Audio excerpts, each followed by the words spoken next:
Hey everyone, welcome to the RotoGrinders Morning Grind Podcast. I'm your host, Stevietpfl. It's Thursday. It's April 20th. It is 2023. We have a 5-game, pretty small slate to talk about here for baseball. I'm joined today by Christy Metzger. You all know her as Krayton12. Christy, what's happening?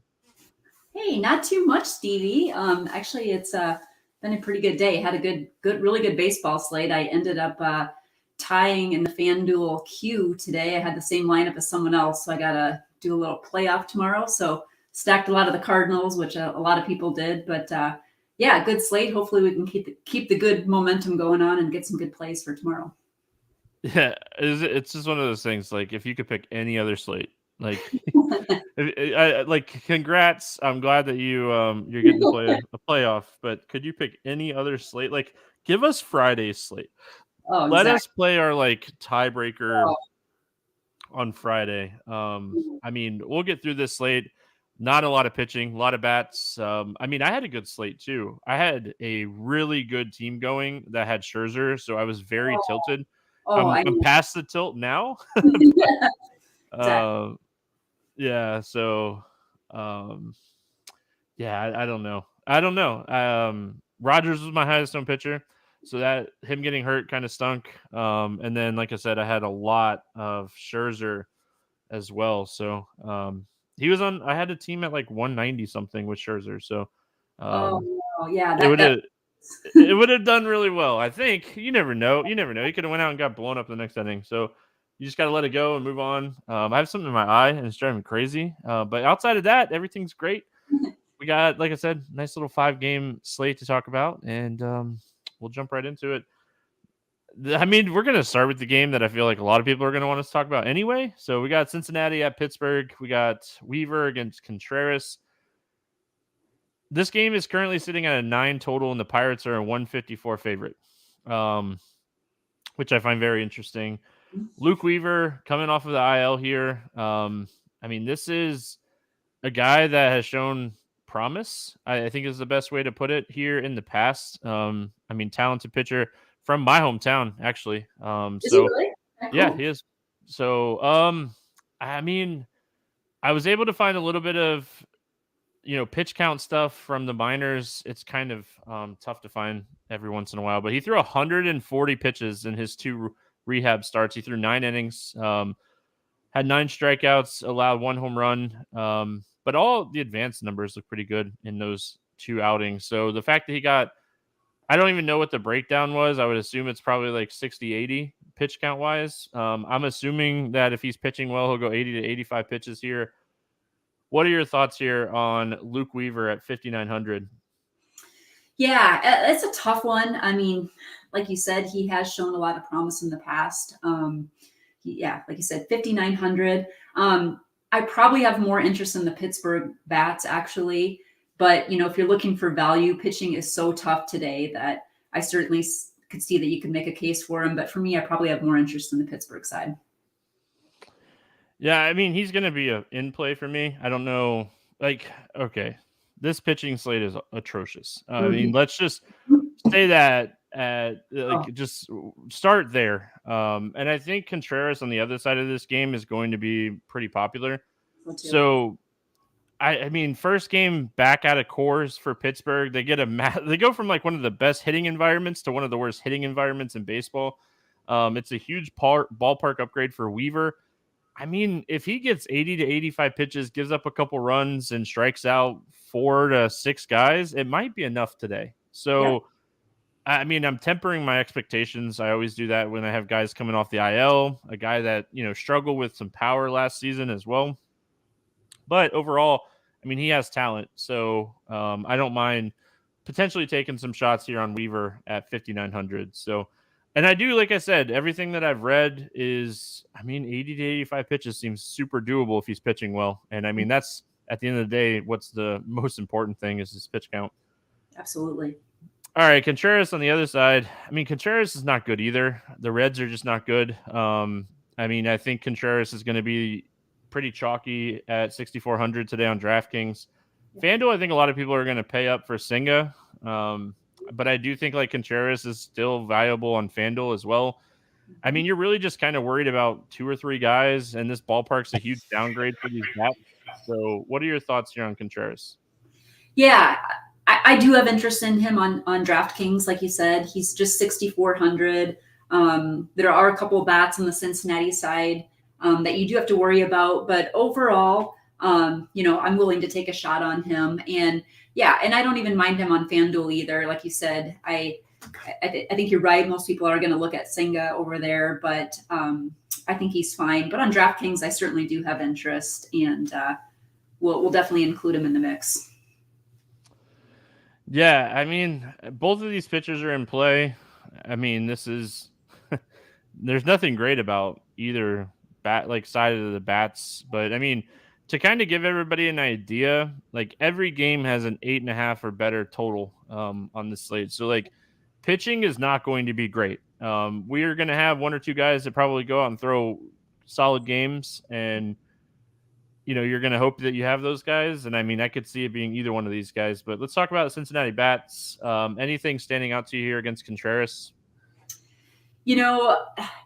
If I'm going to play anyone, I'm maybe just going to, I'm certainly not going to stack. But if you're just looking at some different one-off plays, certainly India, he is priced up there.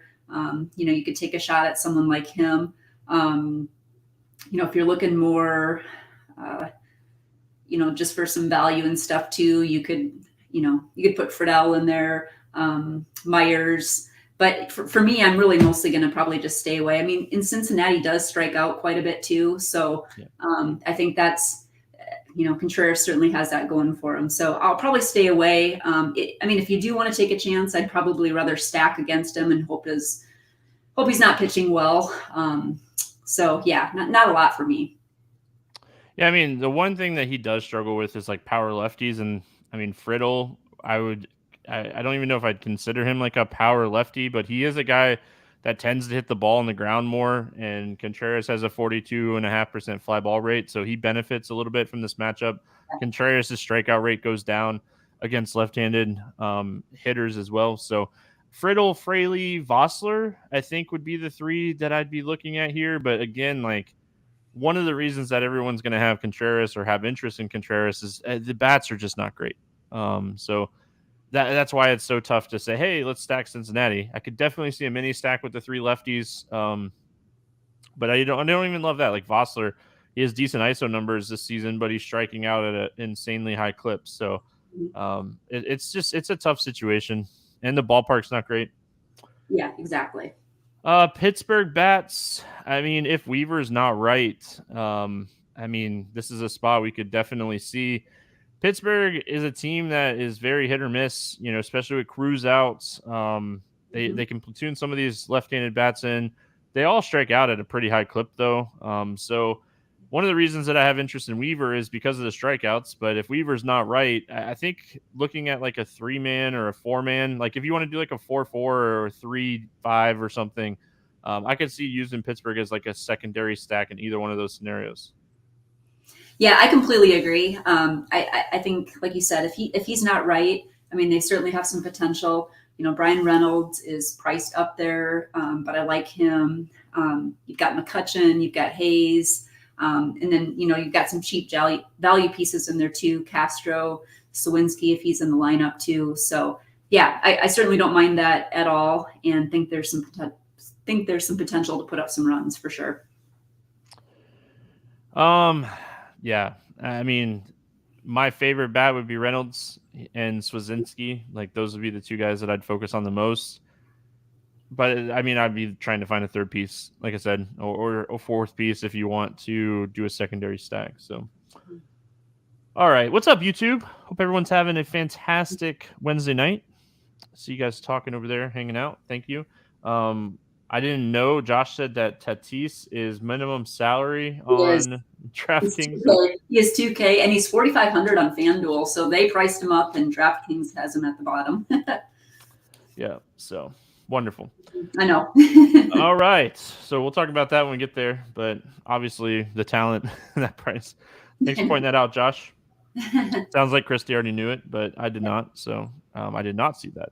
I knew he was playing today. I just didn't know that he was minimum salary on DraftKings. So, All right, we got Colorado at Philadelphia. This game has a 9 total. The Phillies are a minus 200 favorite here. Felter against Strom. Any interest in Ryan Feltner? I do not. I definitely have interest in stacking against him, but no interest in Feltner for me. Yeah, that's kind of where I'm at as well. No real interest in this spot for me. Yeah. Bat Strom on the other side. I mean, the highest pitch count we've seen him is at 67. So I mean, I think that's the biggest concern that everyone's going to have here is just pitch count. They've been very careful with him to start the season, and I mean, going into the third inning the other night, he cut his thumb or something. I think they wanted him to go more in that game. So, do you have any interest here in Matt Strom? I know. I was kind of looking the same thing. That part is worrisome. His pitch count is a little bit worrisome too. So he's 7K. So I mean, I guess you could throw him in there and just hope that he gets a few strikeouts and gets you enough points to get by. I don't think it's the worst play in the world. He's put up a couple of good outings, against Miami and even the Yankees, 24 DK points and 13.8 DK points. So, yeah, I don't think it's the worst play in the world, especially against Colorado away from Coors Field. Probably not my first choice for cheaper pitchers, but I think there'll be a lot of these guys that we don't feel comfortable with, but they're certainly in play depending on how your lineup kind of shakes out. I mean, honestly, you're just fading like 2 or 3 bats here for Colorado. They're not the greatest team in the world against left-handed pitching. So I think if you wanted to take some shots on him, just hoping that maybe he gets 5 innings. Like he threw 5 innings against Miami the start before last, and I think they wanted him to go. Like I said, I think they wanted him to go a little bit deeper. He lost a little bit of control after he hurt his finger in that game. So I can kind of overlook that last game. Like I said, Colorado bottom 5 offense against left-handed pitching this season, 75 WRC plus, 25% Ks, only 4 home runs this season. So, I mean, you're just really kind of hoping you get around CJ Cron and Chris Bryant. So I think Strom's okay. I feel like I'm going to say that a lot today, but that's just where I'm at with these pitchers. Exactly. Any interest in the Rockies bats here? I don't. I could certainly see. You mentioned CJ Cron, Chris Bryant. I mean, just as a one-off. I mean, I always like CJ Cron going against left-handed pitching, so certainly don't mind that. Other than that, I'm not looking to stack them up. I think there's other ways to look at a lot of different. Even if it's 5-game slate, I think there's a lot of other bats to go to. So CJ Cron or Chris Bryant as a one-off. Other side of this game, I mean, the Philly bats. I mean, Felter, he's had a decent strikeout rate this season. He's sitting around 23%, but he's still sitting at like a 17% walk rate as well. Really showing some reverse splits to start this season. So I think a guy like Trey Turner is super interesting in this spot. I mean, he can get it done so many different ways. I think the Philly stack is playable here. This is one of the better ballparks that we have for hitting today. What are your thoughts on Philadelphia? Yeah, I actually wrote them down as one of my favorite stacks too. They've been playing well. Kyle Schwarber, and he's expensive on DK, but he's still just 3.1K over on FanDuel. He's got to be one of the best value plays over there, just way too cheap. So Schwarber, Turner, Bryson Stott has been playing well. I think if I looked at that right, he's had a hit in every game but one. I mean, he's just been, getting some points there, and he's still very, very cheap. Brandon Marsh has been playing well. You could throw Castellanos, throw Muto in there too. And I don't even mind Jake Cave if you need someone for value, if you really need it. But yeah, I definitely have interest in the Phillies as a stack. All right. Yeah, like I said, I definitely have some interest in Philadelphia. I can't wait for Bryce Harper to come back. He makes the stack just so much better. And Bryson Stout is someone I've been talking about like every single day. So I'm not getting off the hype train. He looks really good. Watched a lot of the Philly game on Wednesday. I almost called it morning, but I guess it's afternoon. All right, Dodgers and Cubs. Grove against Hyon in this one. This game has a 10 total, and the Cubs are a slight favorite at minus 110. There is some potential weather here that we're going to have to watch. If this game plays, we're projected for 22 to 28 mile an hour winds blowing dead out to center field. And we know that like how sensitive a ballpark Wrigley is when it comes to wind. So if Kevin Roth gives this game the okay as far as weather, wetness wise, this is going to be a game that we're going to be loading up on. With that said, do you have any interest in Michael Grove? I know.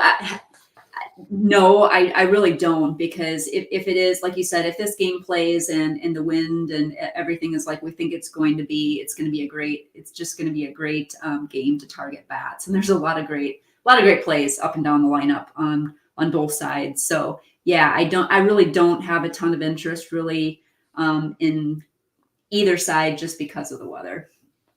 I mean, Grove pitched really well against this team in LA. Did.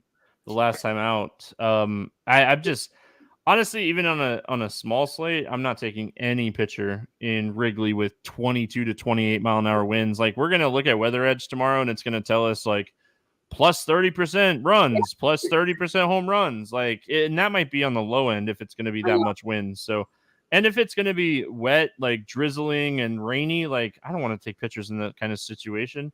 Exactly. Especially now that you can't put sticky stuff under your hat to help you grip the ball. And, been there a couple times, done that a couple times. Jamison Tyon on the other side of this game, obviously name-wise, one of the bigger names that we have on the slate, facing a tough Dodgers lineup. Again, it goes back to that conversation of like the wind, I think, is going to matter too much for me to play Tyon.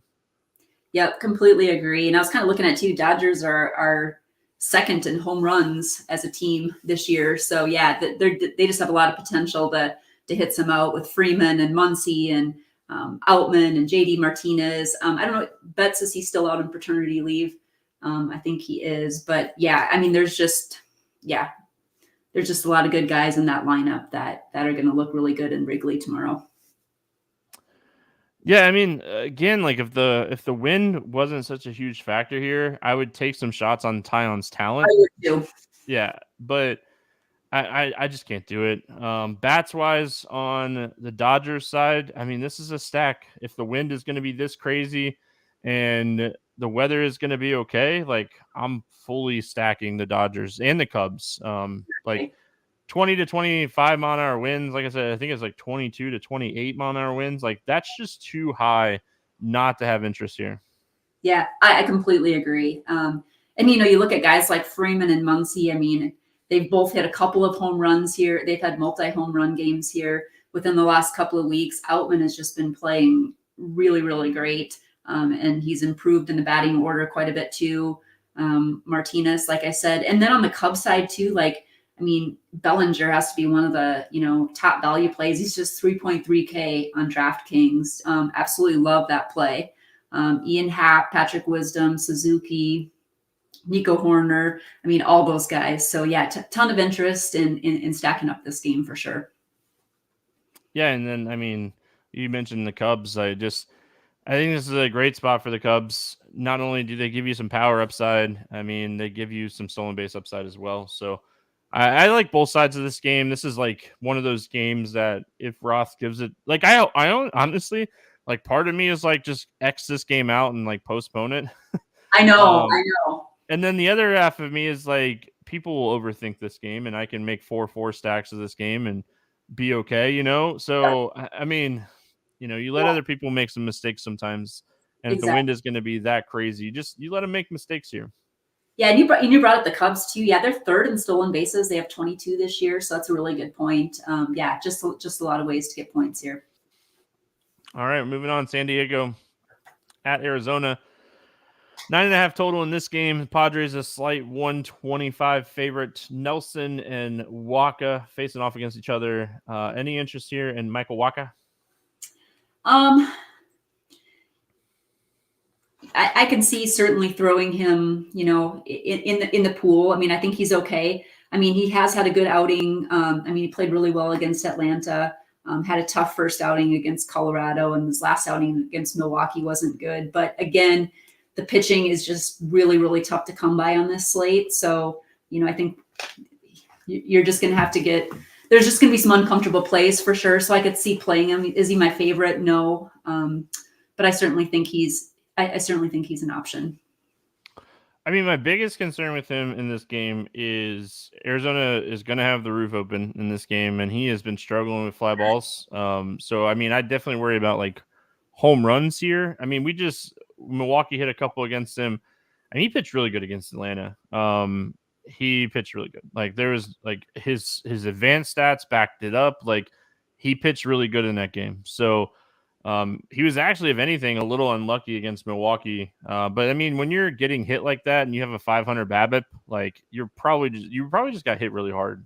So luck or unluck. Talent wise, I can see taking a couple shots on him here. I mean, it goes back to that first game, right? Like the hitting conditions in this game are so much better than that Pittsburgh game. So like that's why Contreras and Weaver are going to get some ownership today. Because you can go all the way down in this spot. So the other side of this game, we got Ryan Nelson. Any interest in him in this spot? Again, I think, I think he's okay. I do have interest. I do like the San Diego side, stacking them up on the other side too. So I have a lot of interest in the bats. And I think, like we mentioned earlier, Tatis being just at minimum price is going to be really popular. But I have interest in Soto and Machado and Cronenworth and some of those guys. So probably more interested in the San Diego stack. But I also think I think Nelson's an okay play too as a pitcher. He's done okay. And if he can get you enough points, I know in the last outing he had 16.5 fantasy points. He's pitched 6 innings the last 2 outings. Been pitching right around 90, 96 pitches. So yeah, I think you can make a case for both sides for sure. Yeah, I mean, so the advanced numbers show a little regression even to what he's doing this season so far. So I mean, 7,800 I think is a fair price tag. He could potentially be like the ultimate leverage play because I think Tatis is going to be 70% owned. So and like, I mean, you could definitely take some shots on Nelson, but the advanced numbers are telling me I shouldn't take shots on him. They're pointing out like the advanced numbers are suggesting like we're going to see some negative regression on like his ground ball rate and see more fly balls and potentially more home runs. I mean, this is a guy that in Double-A was struggling with like home runs, and you're facing a team like the Padres getting a ballpark upgrade, roof open in Arizona, one of the best hitting conditions that we're going to have on the entire slate. I mean, it's going to be 83 degrees in Arizona with the roof open here. So, I mean, outside of Wrigley, this is definitely great hitting conditions today. I mean, good hitting conditions in Pittsburgh, but the ballpark's not as good. Exactly. Padres, I mean, Tatis is minimum salary. We don't have to spend a lot of time there. He was crushing the ball in his are they rehab starts? I wouldn't even call them rehab starts. Like whatever they were, suspension starts in the minors. He was crushing the ball. He should just come into this lineup. He should hit. I would assume he hits towards the top of the order. I think is he going leadoff? Are they going to have him bat leadoff? Did I see that or? I didn't see if they had mentioned it yet, but they did. He anticipates having Bob Mellon said he anticipates having him hit in the leadoff spot. So there you go. 2K for on the road 2K against a pitcher that has some regression coming. Tatis is going to be very popular. The only good thing here is Tatis is shortstop eligible, so is Bogarts. Exactly. Didn't notice that. If you're wanting to stack San Diego and just make your lineup very different, you could easily just play Bogarts over Tatis. Tatis is probably the better play. So it's tough. He's definitely the better play if you consider like he's $3,000 cheaper, but just one potential way to make your San Diego stacks different.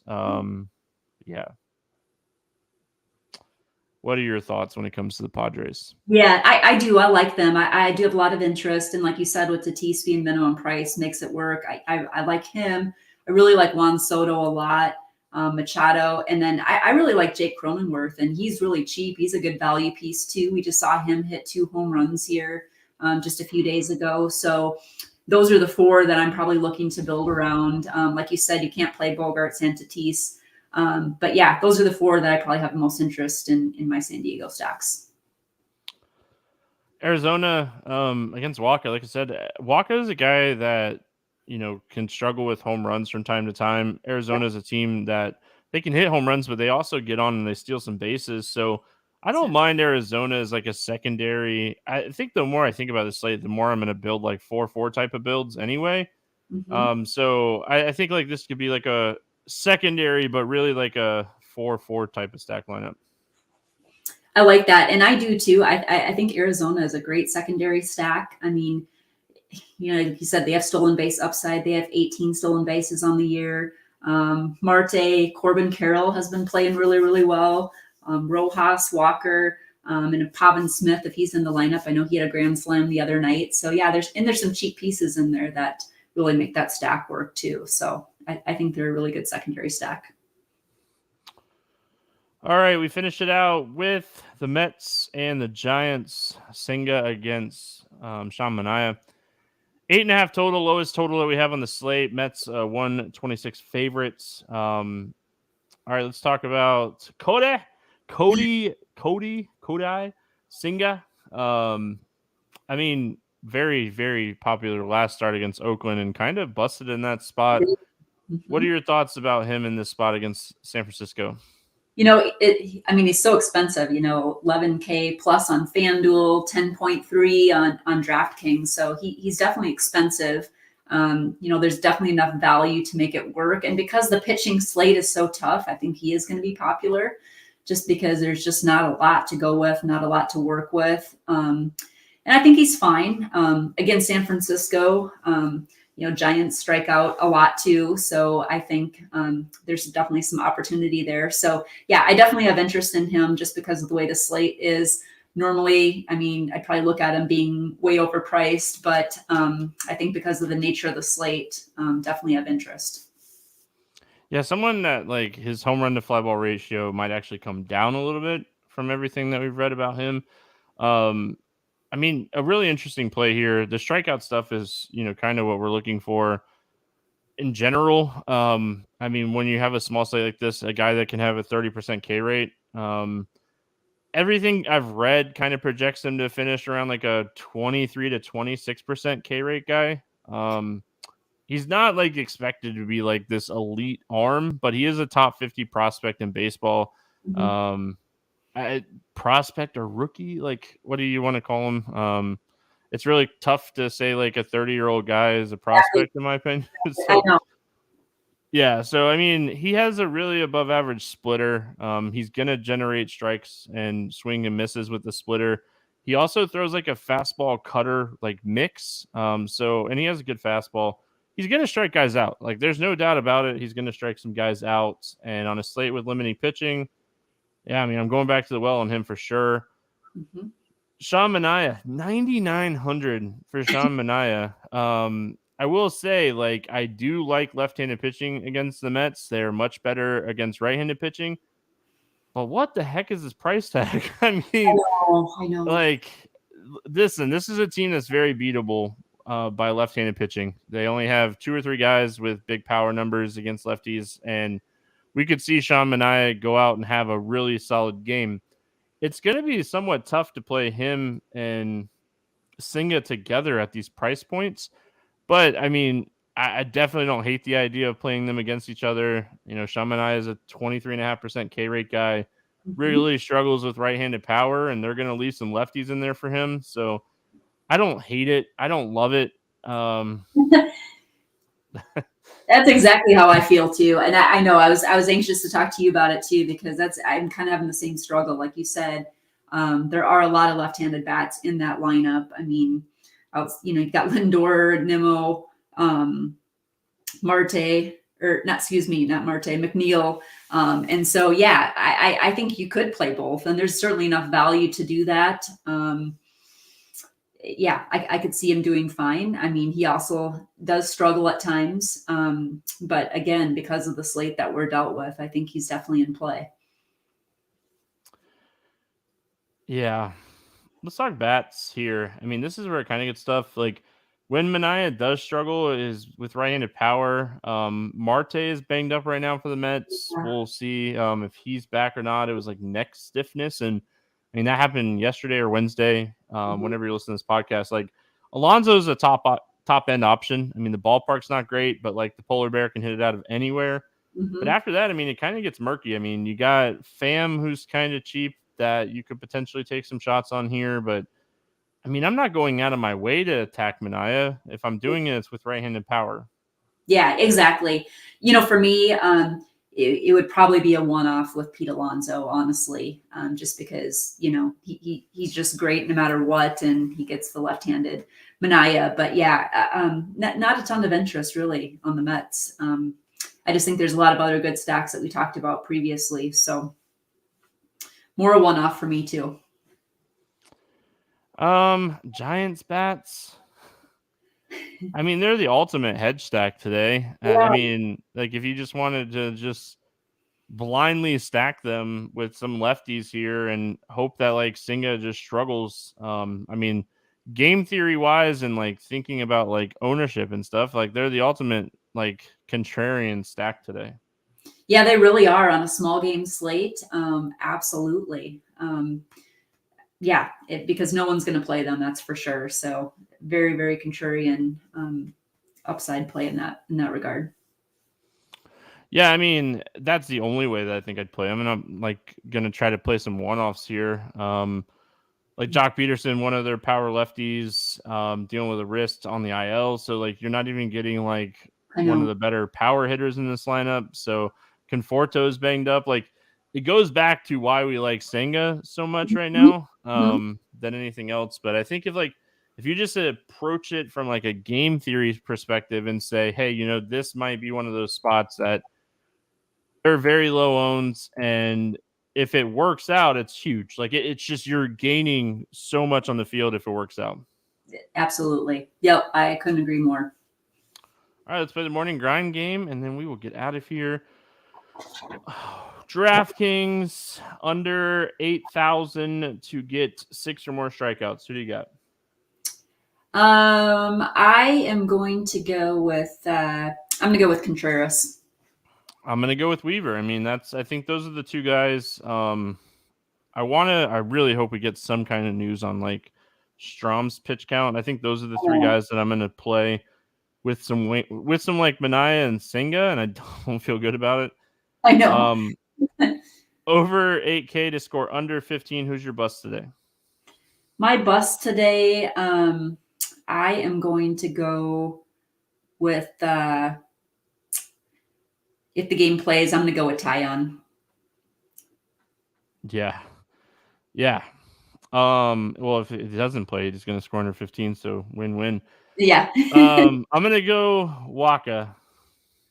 Yeah, it's between those two for me. Yeah, it's a good one. Over 4K to hit a home run. Who do you got going yard today? Over 4K, I am going to say, I'm going to go Ian Happ. All right, I'm going to stay in that same game. I'm going to go Max Muncy. Definitely his bump in power is nice to see this season. Under 4K to get 2 hits, it cannot be Tatis. Yeah, no, it can't be Tatis. I mean, I'm going Cody Bellinger. I mean, he is way too cheap, and I just think that's just a great play, and he's going against his old team in a great game. So, like it. I'm going to go Bryson Stott. This guy just keeps hitting. I mean, multiple hits now in 3 of his last 4. I think I read something that he has double-digit multi-hit games already this season. He just keeps hitting. So, again, this is one of the better ballparks that we're going to have for bats today. So, definitely have some interest in Stout. Absolutely. Stack to score 6 or more runs. I am going to say, I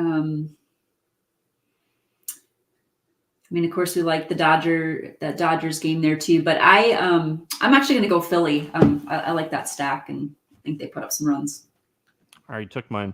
I like that. I was going to say the same thing. So, I guess I'll go off the board a little bit. I'll say Arizona against Waka because I don't want to take any of the Cubs. I mean, if that game plays, it's going to score 6 or more. So, All right, that's it. Fast, easy, 5 Yeah, games in the yeah. books. Christy, any final thoughts before we get out of here?